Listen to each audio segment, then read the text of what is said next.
Buenas, buenas.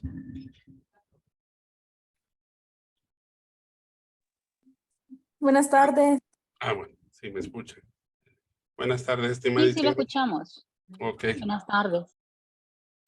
bueno, disculpen el atraso que tenía unos pequeños inconvenientes en mi computadora. Está un poquito lenta, pero ya resolví. Bueno, vamos a continuar con el contenido donde nos quedamos. ¿Se recuerdan que ayer les estaba hablando sobre los métodos de muestreo? Y hoy precisamente vamos a hablar de los varios tipos de métodos de muestreo que existen precisamente para los muestreos probabilísticos como para los no probabilísticos. A ver qué fue lo que investigaron sobre el aleatorio simple, el estratificado y el que es por racimo. A ver, un compañero que me hable del primero.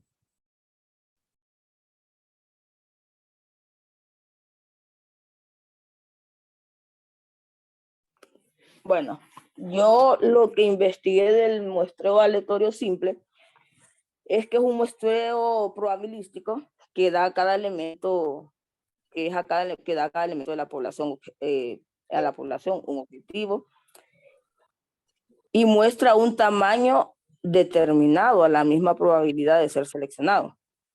Dice que este método no es utilizable, ya que usualmente se usa para hacer una investigación de usuarios de tienda o consumidores de ciertos productos o ciertas áreas.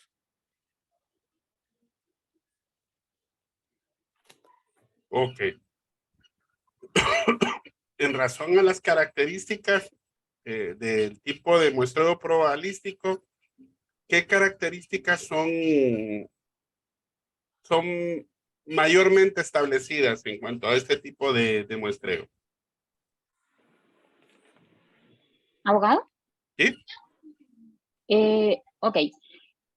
Lo que yo investigué es que todos los individuos de la población tienen la misma probabilidad de ser elegidos y también que todas las muestras del mismo tamaño son igualmente probables. Este tipo de muestreo es utilizado sobre todo en la parte matemática y se realiza suponiendo que la población tiene infinitos elementos. Pero en la práctica suele ocurrir que las poblaciones a considerar tienen un número muy grande de elementos, con lo cual puede equipararse a una situación con infinitos elementos. Yo encontré un ejemplo creo que es del salario mínimo, perdón, del salario de los trabajadores. Sí. A ver. Ok.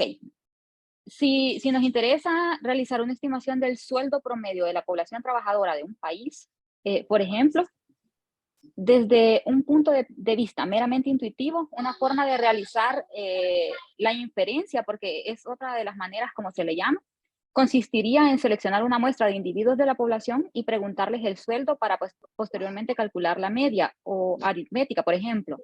La población de trabajadores de un país no tiene infinitos elementos, pero suele ser muy grande. Entonces, cuando seleccionamos la muestra de manera aleatoria simple de elementos de la población, estamos considerando que todos los individuos se seleccionarán de manera independiente. Es decir, que no hay sesgo de ninguna clase a la hora de distinguir un individuo de otro para preguntarle su sueldo, independientemente de las características que pudiéramos identificar en ellos que nos llevaran a intuir que uno gana más que otro.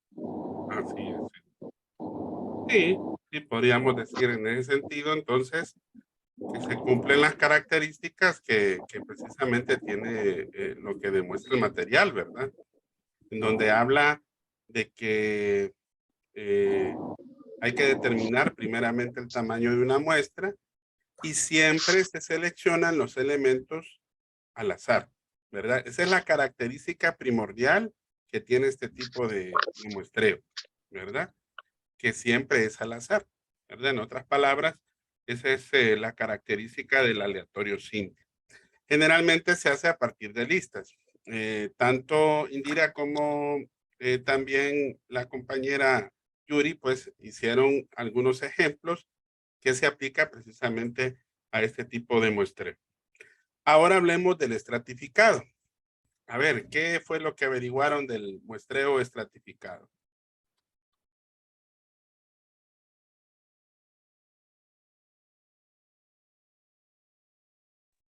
Abogado, Sí, yo tengo que una muestra estratificada se asegura que los subgrupos, bueno, los estratos, parece estratificada, de la población estén representados adecuadamente, por lo que se hacen los distintos subgrupos. Entonces pone un ejemplo, por ejemplo, de una muestra de adultos. Entonces harían distintas categorías, como por ejemplo aquellos que se encuentran en edades entre 18 y 29 años, de 30 a 39, 40 a 49 y así sucesivamente. así es. Ahora, una pregunta, Rodrigo. Si usted se fija, el que le sigue es un tipo de muestreo que es muy parecido, que es el que es por, a ver, por racimo. ¿Cuál cree usted que será la diferencia entre el estratificado y lo que es el muestreo por racimo? Pues no sé si es la diferencia como tal, pero vi que, por ejemplo, en el de por racimos se estudian múltiples parámetros y tal vez en el estratificado solamente sea uno. Ajá. Por ejemplo, generalmente la muestra por racimo, como el término lo dice, son de igual manera que el anterior, son como conglomerados.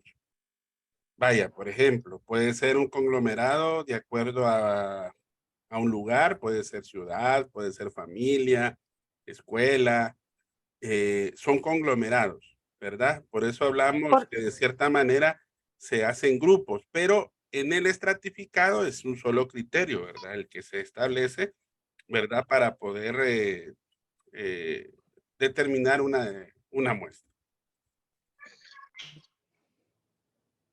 Sí, a ver, ¿quién quería participar? Disculpen. ¿No? Ok. Ahora hablemos. Abogado, abogado, Dígame. abogado, disculpe, yo en esta parte del estratificado encontré, adicional a lo que dice el texto de Sampieri y de la otra señora, del otro material, que este tipo de muestreo básicamente consiste en dividir toda la población sobre la cual se realizará la investigación en diferentes estratos o subgrupos, Sí, conformados por individuos que comparten características similares. sí, Y que una vez estratificada la población se debe seleccionar al azar y de forma proporcional a los individuos finales de cada uno de los estratos que conformarán la muestra estadística. Y que una muestra estratificada asegura que los subgrupos o estratos, por eso se llama estratificada, de una población dada estén representados adecuadamente dentro de la muestra que se usa en el estudio.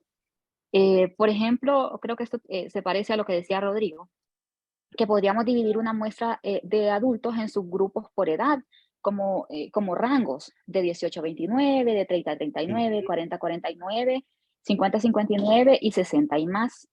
Y bueno, básicamente eso. Entonces, como cumplen con los requisitos, entonces realmente son como representativos de cada uno de esos estratos. sí. Y lo que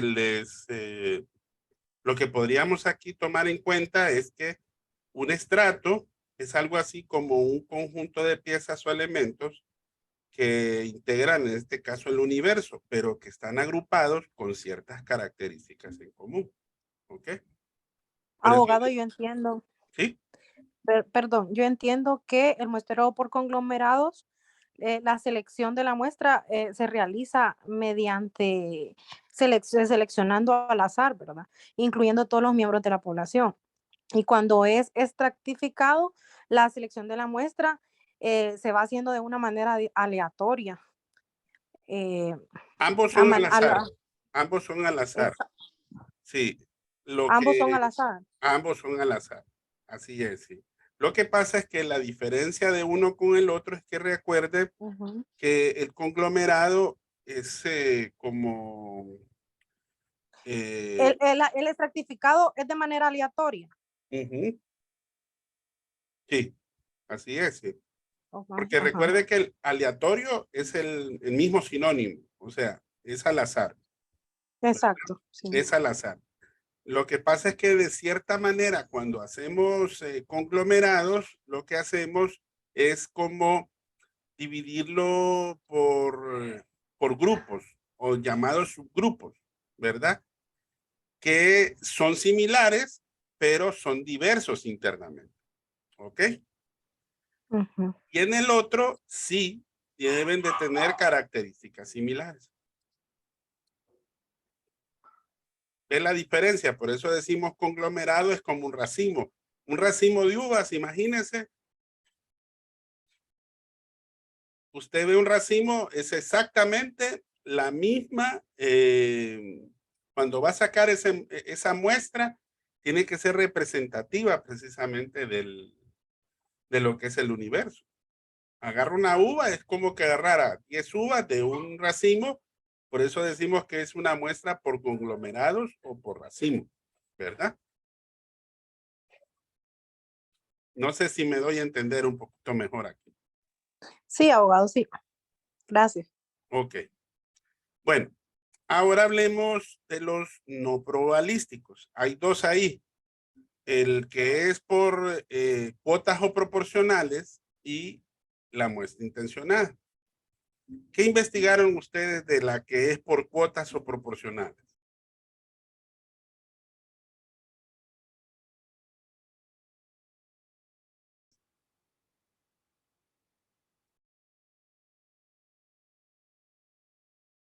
Ujú.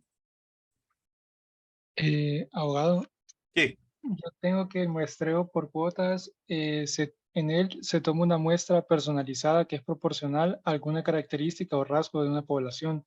así es. Por ejemplo, se podría dividir esta por el estado en el que vive, los ingresos, el nivel educativo o el Ujú. sexo. Así es, ¿verdad?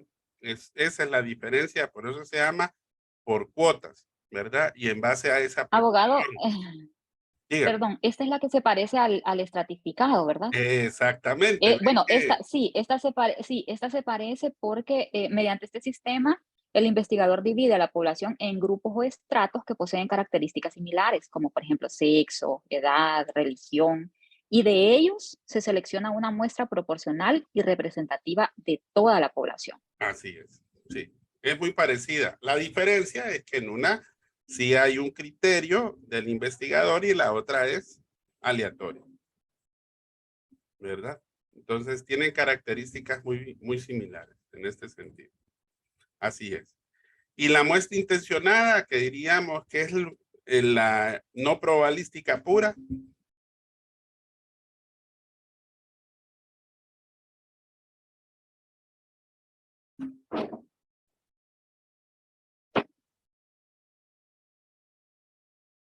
Bueno, yo lo que investigué de esta, licenciado, es que dice que es una técnica de muestreo en la cual el investigador selecciona elementos particulares a partir de una población que proporcionará información sobre el elemento de interés, como un ejemplo, población de alumnos, de propedéutica, algo así, o de un curso propedéutico.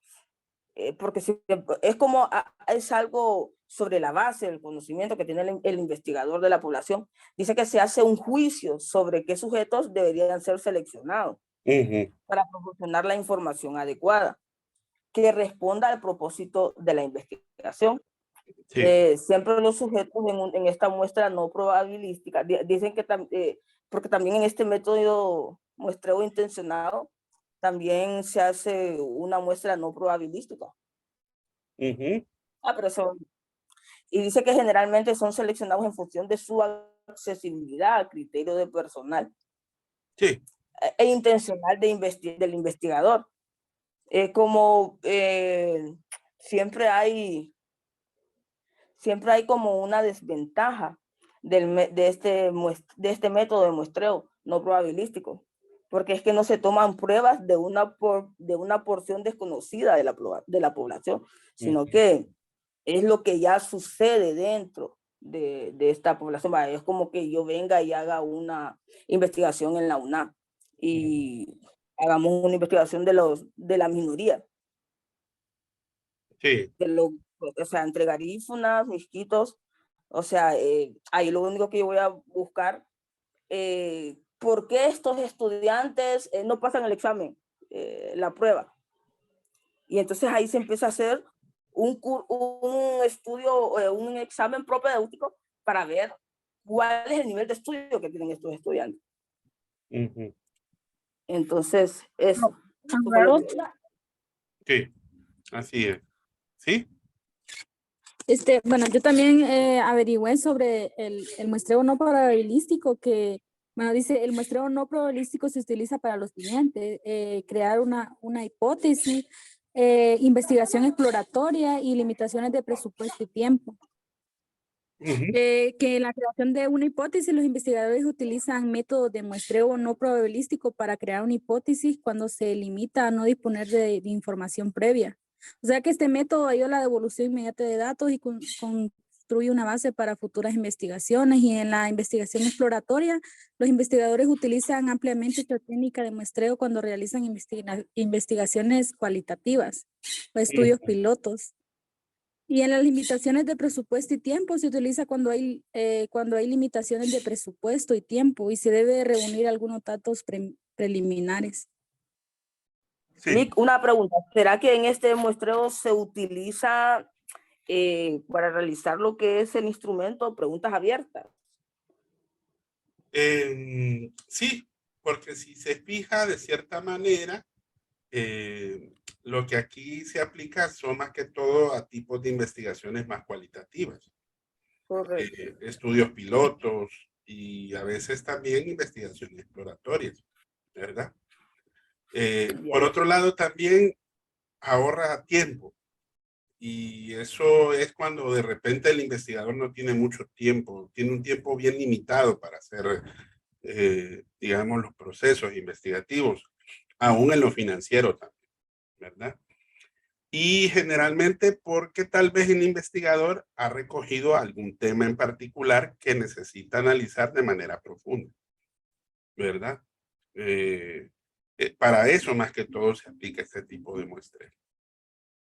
Y es bien práctico, ¿verdad? Hay muchos investigadores que lo utilizan, ¿verdad?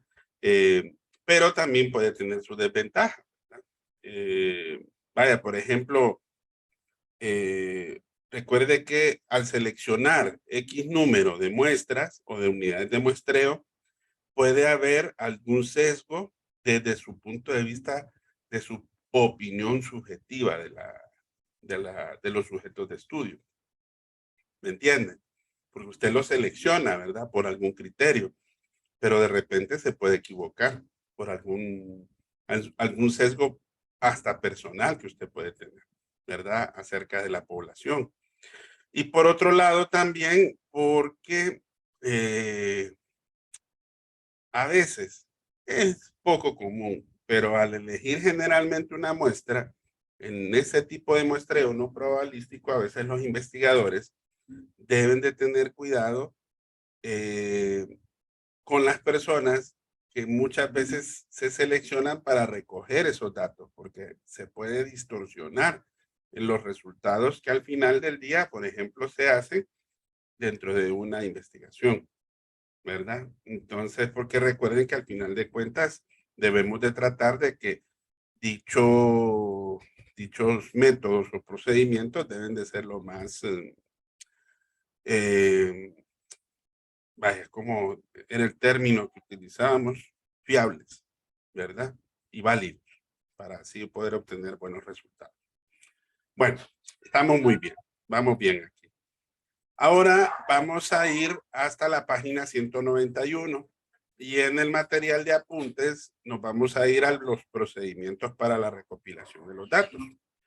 En la página 191, ahí hay algo que me dice que cuando hablamos de la obtención de la información o la recopilación de la información, se tiene un nombre en particular. ¿Cómo se le llama a esta etapa de recolección de la información? A ver si alguien leyó. ¿Cómo se le llama? Si no me equivoco, es trabajo de campo. Exactamente, es el trabajo de campo, ¿verdad? Y si ustedes miran el primer párrafo exactamente del material, ahí ustedes van a ver por qué le decimos trabajo de campo, porque es en ese momento que nosotros estamos buscando ¿qué? Responder qué cosas. ¿Qué fue lo que se planteó en el planteamiento del problema? Valga la redundancia. A ver, ¿qué redactaron ustedes? Hipótesis. Las hipótesis, eso es posterior, pero en ese Ah, momento ok. del planteamiento del problema, ¿qué hicimos? Los objetivos Las y las preguntas de preguntas. investigación. Exactamente. Preguntas de investigación, objetivos de investigación y como dice Yuri, las hipótesis de investigación. Aquí es donde nosotros estamos recogiendo esas respuestas. Ahora, hay algo bien interesante, que cuando vamos a obtener esta información, debe de tener dos características. Y eso se mencionan así. En cuanto a los datos, ¿cómo deben de ser? A ver si leyeron. ¿Cómo deben de ser los datos que se recogen?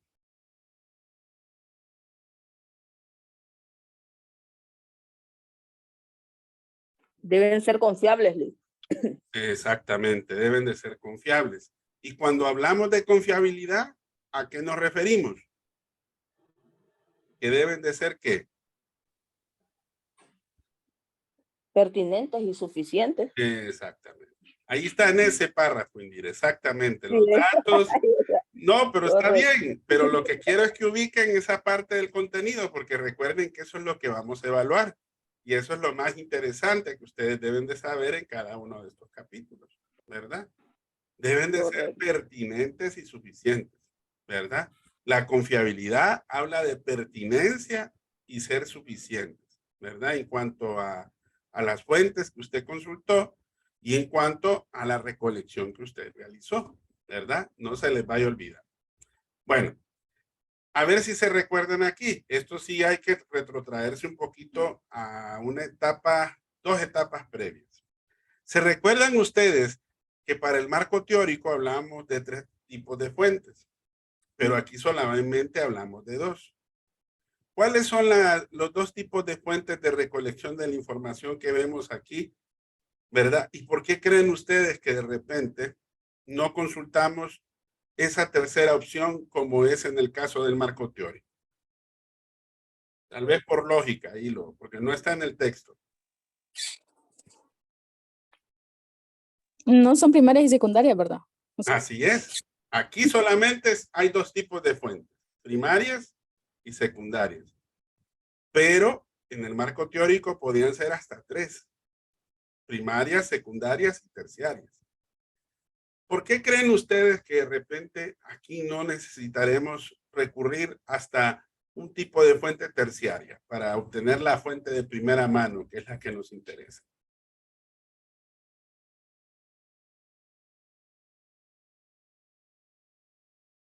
¿Por qué se puede llevar a cabo esto? En el caso del marco teórico es distinto.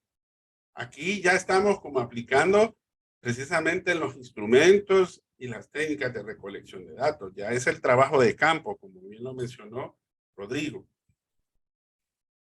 ¿Por qué habrá esa diferencia?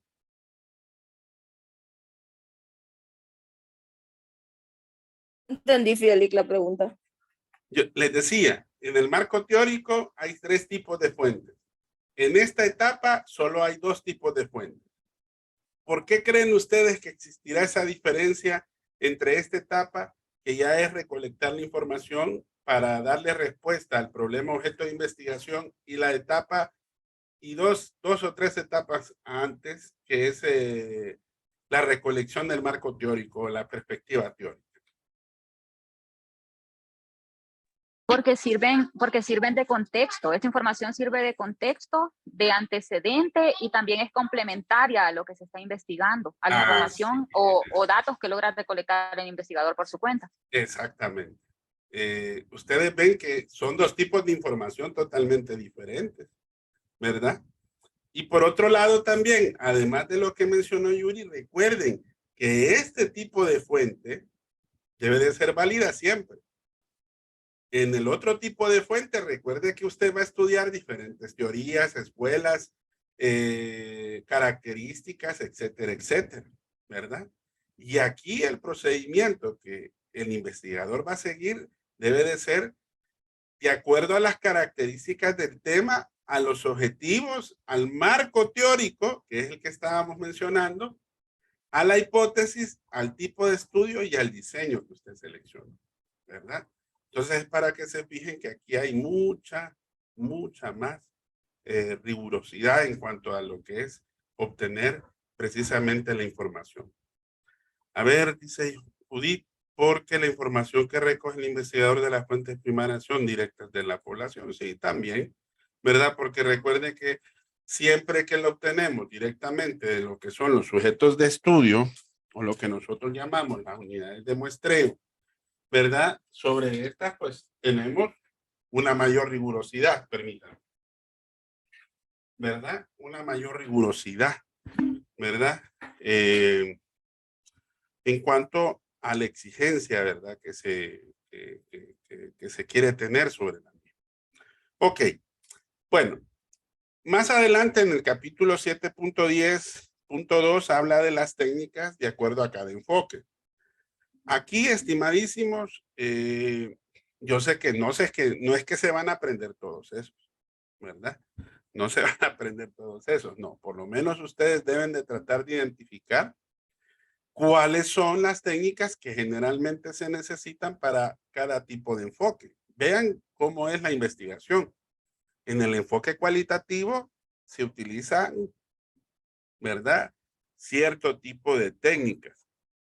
Y fíjense que en el cuantitativo se pueden utilizar 1 o 2 o 3 del otro tipo de enfoque, pero con ciertas diferencias en cuanto al subtipo que se aplica a cada uno de ellos. Vaya, por ejemplo, si ustedes se fijan en la entrevista, usted puede utilizar la entrevista para ambos tipos de enfoques, pero en el cualitativo es diferente al cuantitativo. ¿Por qué? Porque el cualitativo en este sentido me está hablando de una entrevista de tipo estructurada o no estructurada, pero en el otro tipo es una entrevista a secas, ¿verdad? No es profunda, es más estándar, ¿verdad? Y más abierta. Entonces, fíjense que va de acuerdo al contexto de cada uno de los enfoques que ahí se proponen. De entre los más reconocidos, el cuantitativo, la entrevista, la encuesta, la observación, el análisis de contenido, las fichas de cotejo, a ver, los grupos focales, los grupos de discusión, y en los cualitativos, la misma entrevista, la misma observación, pero sistemática o no sistemática, o estructurada o no estructurada.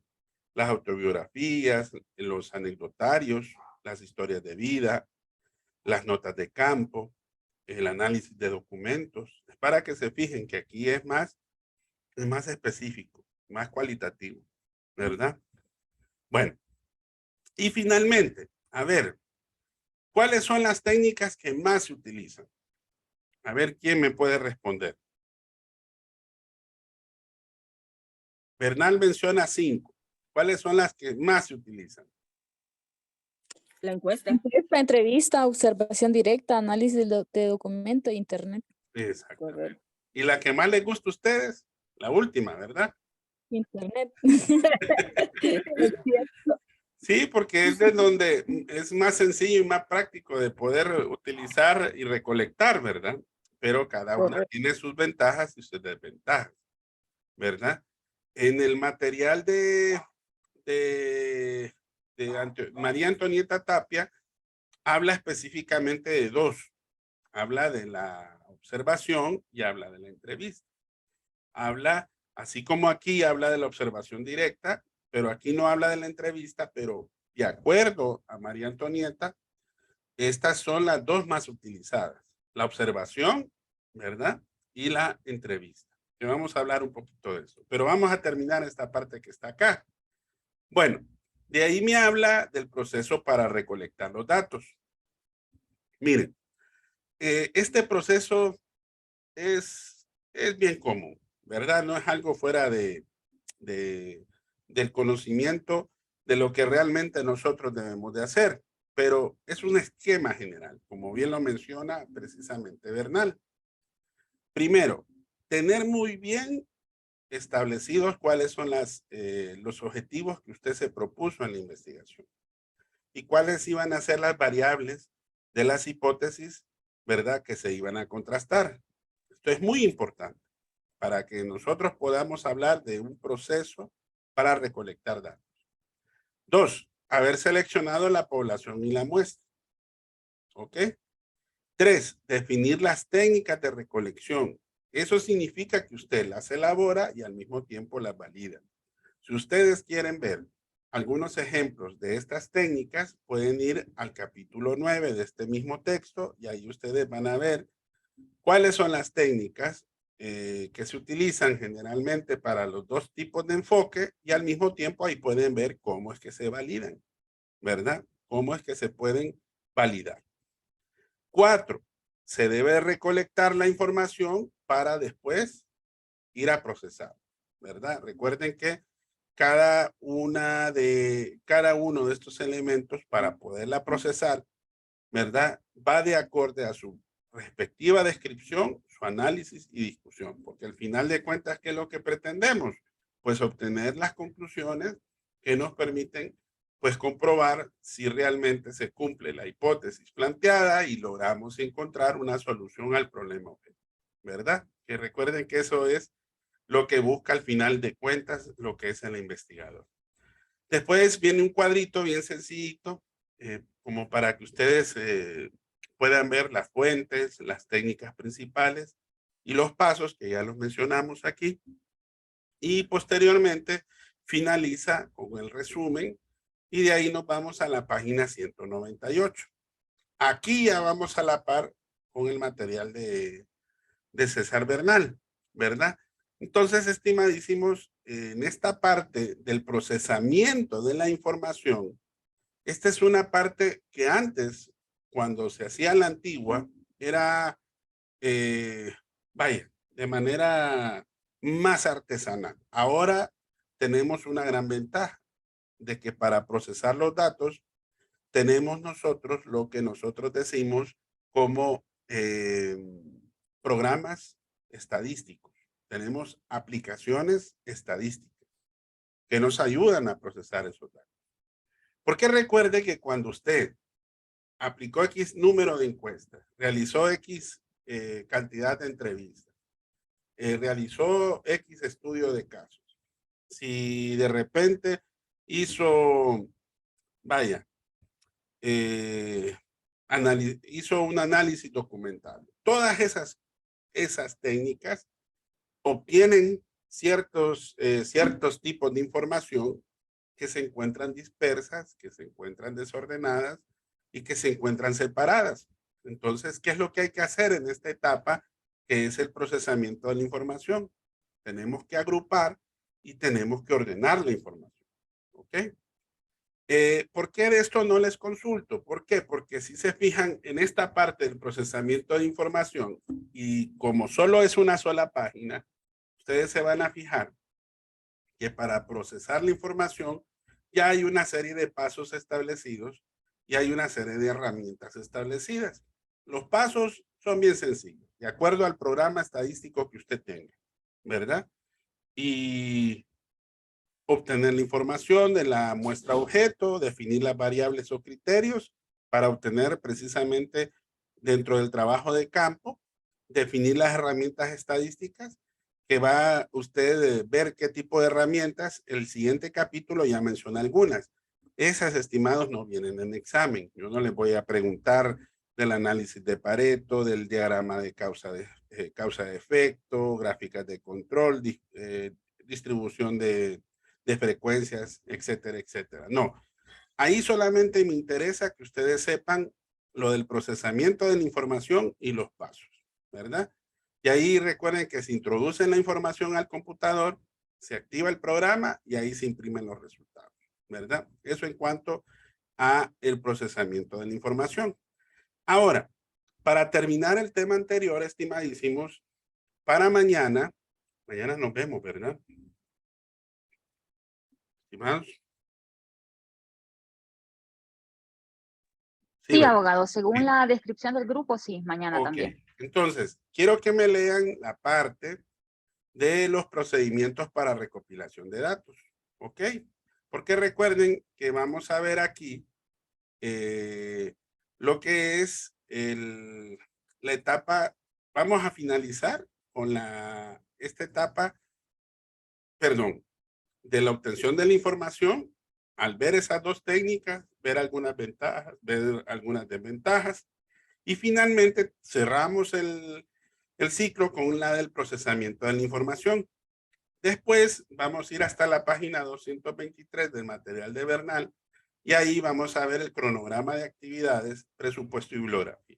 Entonces, para mañana les voy a preguntar sobre el material de apuntes.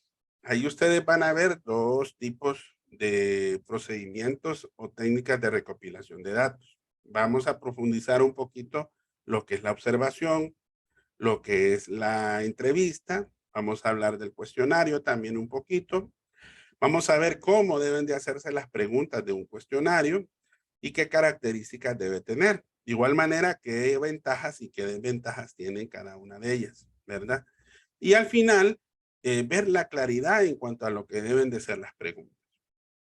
Cuando pasemos al trabajo de gabinete, es precisamente esta etapa del 198, ¿verdad? Porque recuerden, aquí agrupamos los datos, los procesamos, pero tenemos que ver la manera de cómo tabulamos dichos datos y cómo los organizamos.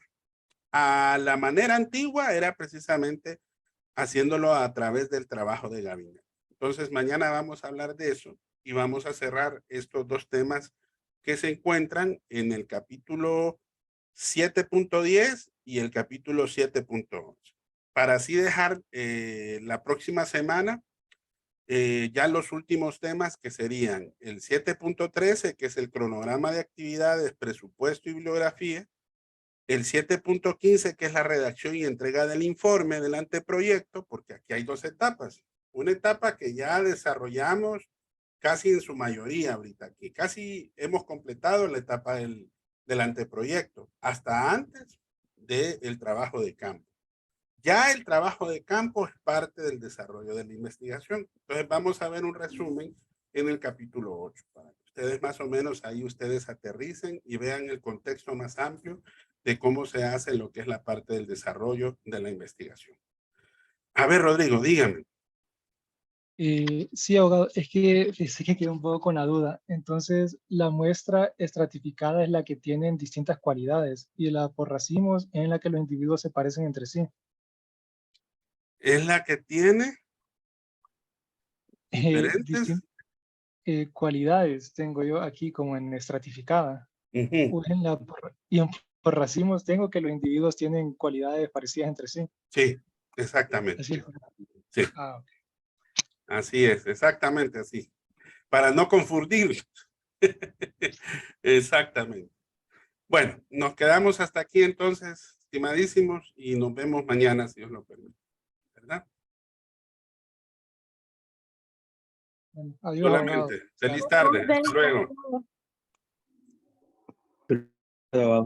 Bye.